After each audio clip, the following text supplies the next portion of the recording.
여러분 안녕하십니까? 중국 소식을 발빠르게 전하는 팅동입니다. 벤투호가 이끄는 대한민국 축구 국가대표팀이 23일 고양 종합운동장에서 열린 코스타리카와의 평가전에서 2대2로 비겼습니다. 피파 랭킹 34위인 코스타리카는 월드컵 3회 진출에 성공한 국가로 카타르 월드컵에서 일본과 한조인 팀입니다. 이번 경기는 월드컵을 2달에 앞두고 치를 수 있는 최종 점검의 무대로 우리나라 베스트 멤버들이 모두 모인 귀중한 자리였는데요. 경기 전 기존과 다른 전술 변화를 예고하며 기대감을 모았던 벤투 감독은 사실상 포백 라인의 윤종규를 제외하면 선발 명단에 거의 변화를 주지 않았습니다. 1년 6개월 만에 벤투호에 승선한 이강인은 아쉽게도 벤치에서 머물렀습니다. 선제골은 전반 27분 황희찬의 발끝에서 나왔는데요. 이후에도 한국이 계속해서 경기를 주도했지만 전반 41분 코스타리카의 역습을 허용하며 1대1로 전반전을 마쳤습니다. 후반에도 역시 한국의 공세가 이어졌지만 계속해서 골이 터지지 않았고 후반 19분 오히려 역전골을 내줬습니다. 하지만 후반 41분 골키퍼의 퇴장과 함께 프리킥 기회가 찾아왔고 결국 우리의 해결사 손흥민 선수가 해결했습니다. 전매특허와도 같은 대포할 오른발 가마차기 슛이 골문 구석으로 빨려 들어가며 동점골이 터졌지만 아쉽게도 경기는 무승부로 끝났습니다. 최근 국가대표팀에서 손흥민 선수가 프리킥에서 아주 날카로운 모습을 보여주고 있는데요. 지난 6월 A매치에서 2개의 프리킥골을 터뜨린 데 이어 오늘 경기까지 최근에만 프리킥으로 3골을 기록 중입니다. 중국 스포츠 매체 지보바에서도 이 골 멋지다, 손흥민의 프리킥이 아름다운 곡선 궤적을 그리며 사각지대로 바로 빨려 들어갔다라며 손흥민 선수의 동점골 소식을 전했습니다. 과정과 결과 모두 조금은 아쉬운 경기였는데요. 그럼 계속해서 중국 누리꾼 댓글 반응 함께 보시겠습니다.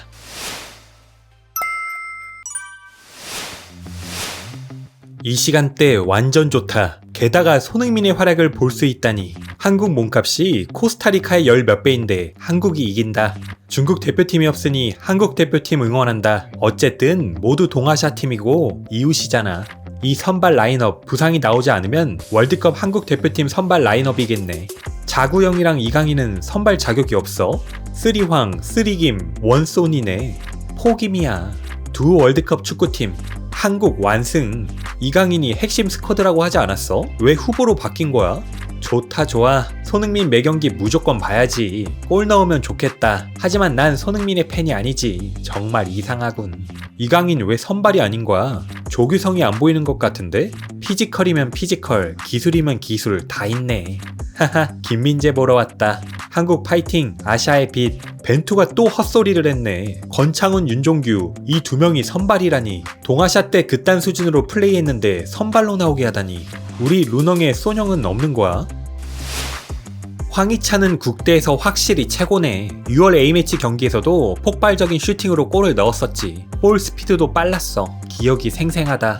한국 잘한다. 이 연계 플레이 완전 대박. 한국은 아시아 최강 황금 스쿼드야. 부럽지 않다고 말하는 사람들은 가짜 축구 팬들이야. 황희찬의 슈팅은 엄청 강해. 같은 레벨이 아니야. 격차가 갈수록 더 커진다. 역시 아시아의 독일팀답다. 거의 몰아붙이네. 자신감 있다. 너무 강하다. 그야말로 아시아의 독일팀이다. 한국의 에이스는 항상 손흥민이 아니라 황희찬이었어. 황희찬은 이전에 국대에서 슈팅 기회를 놓치곤 했어. 황희찬이랑 황의조랑 구별 못하는 거 아니야? 황의조야말로 에이스지. 황희찬은 이번 월드컵 예선에서 슈팅 기회를 엄청 놓쳤어. 16년에 중국 국대가 1대0으로 한국을 이긴 걸 잊지 마. 우리는 아시아에서 그 누구에게도 꿀리지 않아. 6년 지났다. 넌 가서 잠이나 자라. 술 많이 마셨냐? 자기 자신을 속이지 말고 격차를 직시해. 16년에도 22년에도 우리는 아시아 3류야. 정신 차려. 베트남에게 졌잖아. 경기 흐름이 정말 빠르다. 훌륭하네. 더블 황이야말로 한국의 진정한 에이스 같아. 황의조와 황희찬의 활약을 아시안게임부터 보기 시작했는데 손흥민의 병역 면제는 그들에게 감사해야 해. 황희찬의 기술이 이렇게 좋다니. 다른 건 됐고 토트넘은 프리킥을 손흥민에게 줘라. 역시 아시아 축구왕답다. 부탁할게. 토트넘은 손흥민이 프리킥 차게 하면 안 될까? 다시는 케인이랑 다이어가 인간벽에 슈팅하는 걸 보고 싶지 않아. 소뇽의 프리킥은 역시 놀라워. 소는 원더골이 정말 너무 많아. 소뇽 프리킥 말해 뭐해. 너무 멋져. 아시아의 빛, EPL 득점왕, 헛된 명성이 아니구나. 이게 올해 국가대표팀에서 세 번째 프리킥 골이지. 쏜영의 슈팅 기술은 정말 강해. 쏜영 진심으로 사랑해. 이게 바로 아시아 최고의 축구 스타 손흥민이다. 손흥민이 이번 시즌 별로라고 말하던 사람들 뼈 맞았지? 1대1 찬스 하나 못 넣는 우레이와 손흥민을 비교하다니. 우레이 프로 커리어에 이런 프리킥 골 넣은 적이나 있냐? 레몬. 월드컵에서 쏜영이 연달아서 프리킥 골을 넣기를 응원한다.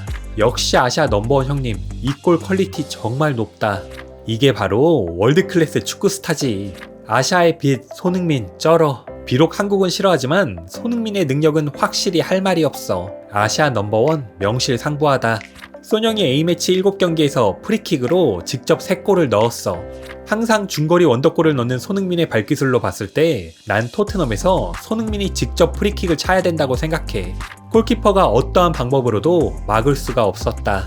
정말 사각으로 바로 꽂아버렸어. 프리킥을 완전 페널티킥처럼 차네. 대박이다. 중국 대표팀도 이런 세계적인 축구 스타를 배출할 수 있기를 바란다. 손흥민 실력의 절반만 가지고 있는 선수라도 축구 팬들이 미쳐 날뛸 텐데. 에휴. 한국 대표팀의 최선을 다하는 모습을 중국 대표팀이 배워야 한다. 평가전이 아니라 월드컵 경기 같았다. 한국 유니폼 엄청 이쁘다. 한국미가 넘치네. 레드카드는 좀 너무했지만 이 키퍼가 완전 기회를 주긴 했어. 현재 한국과 일본은 서양 2류팀에 정말 우세하다. 코스타리카 너무 강하더라. 일본이 월드컵에서 질 가능성이 엄청 크겠어. 경기 보다가 발견했는데 중국 축구는 축구랑 전혀 다른 거더라. 손흥민의 골 궤적이 정말 장난 아니더라. 완전 미끄러지듯 들어갔어. 코스타리카 골키퍼야, 너 축구 좀 아는구나. 한국은 오늘 황희찬 혼자 아주 위협적이었고 황의조는 전범급 플레이를 했어. 그렇게 많은 기회를 골로 만들지 못할 줄이야. 한국은 골 넣은 후에 사이드 쪽 수비에서 문제가 발생했어. 특히 윤종규가 막는 오른쪽 사이드. 전반에 코스타리카가 3번이나 공격했는데 사이드에 막는 선수가 없더라. 윤종규가 계속 자리를 놓쳤어. 후반전에 코스타리카가 추가골 넣기 전에 한국 수비들은 자리도 못 잡고 있었고 베넷이 멀티골 넣었지. 오프더볼 움직임도 민첩하고 매우 적극적이더라. 다행히 손흥민의 중거리가 파포스트로 들어가서 구세주가 되었지만 벤투가 계속 이렇게 하면 한국은 매우 힘들 것 같아. 손흥민은 최근 4경기 국대 경기에서 3개의 프리킥 골을 넣었는데 2개는 극적 동점골, 1개는 극장골이었어. 전반 30분까지만 해도 난 코스타리카가 한 골도 못 넣고 반격도 전혀 못할 거라 생각했는데 한국이 이기는 게 이렇게 어려울 거라고는 생각도 못했어. 기회를 잡는 능력이 정말 안 좋았어. 벤투는 뚝심 있게 이강인을 기용하지 않네. 한국 선수들의 피지컬을 보고 있으니 우리 국대는 여자 같네. 한국팀 MVP 황인범, 황희찬, 손흥민은 이번 경기 좀 그랬어. 한국의 수비는 김민재 한 명에게 의지하면 안 돼. 오래 가려면 최소 2-3명의 5대 리그 주전이 있어야 해. 감이 왔다. 한국이 월드컵에서 포르투갈에게 도전할 것 같아. 오늘의 팅동TV는 여기까지입니다. 오늘도 영상 봐주셔서 감사합니다.